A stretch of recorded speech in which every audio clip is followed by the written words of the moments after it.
Hi everyone, আসসালামু আলাইকুম and good morning. আজকে মর্নিংটা শুরু হচ্ছে একদমই 11টা থেকে। সো এখন আমি চা বানাবো। আমার বড় আপু আর ভাবি মিলে বা ঘরের সমস্ত কাজ করে দিয়েছে। আমি এখন শুধু সকলকে একটু নাস্তাটা সার্ভ করব।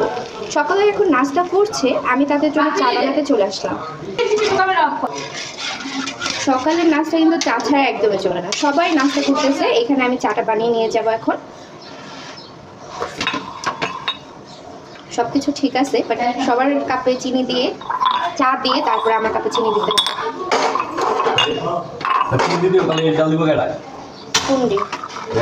কোনগুলো সবাই খালি গায়ে, কেউ একটা গেঞ্জিও পরেন, আমার ভিডিওটা নষ্ট করে। আমরা খালি গায়ে দিয়ে দিন, এবার ভালো হবে।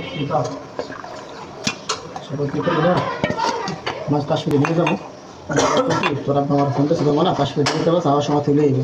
কে কইছে তোমার আব্বা আমার সবার ফোনটা? এইখানে আমার ভাই তরকারি গরম করতেছে।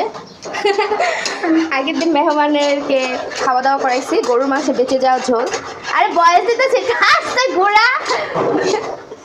আর এখানে আমি চা রেডি করছি। সো গাইস, তোমাদের কার সকাল চা ছাড়া হয় না অবশ্যই কমেন্ট বক্সে বলে যাও। আজকে সকালে সবাই মিলে একসাথেই নাস্তা করলাম। ঈদের এই বন্ধের মধ্যে কিন্তু বাড়িতে সবাই থাকে এবং সবাই মিলে খাওয়া দাওয়া করে, এইটারই সবচেয়ে বড় আনন্দ। সো বেঁচে যাওয়া মাংসের ঝোল দেখে কেউ আবার আমাদের গরিব ভাববেন না গাইস, কারণ আমরা জন্মগত গরিব, এটা ভাবলেও কোনো অসুবিধা নাই।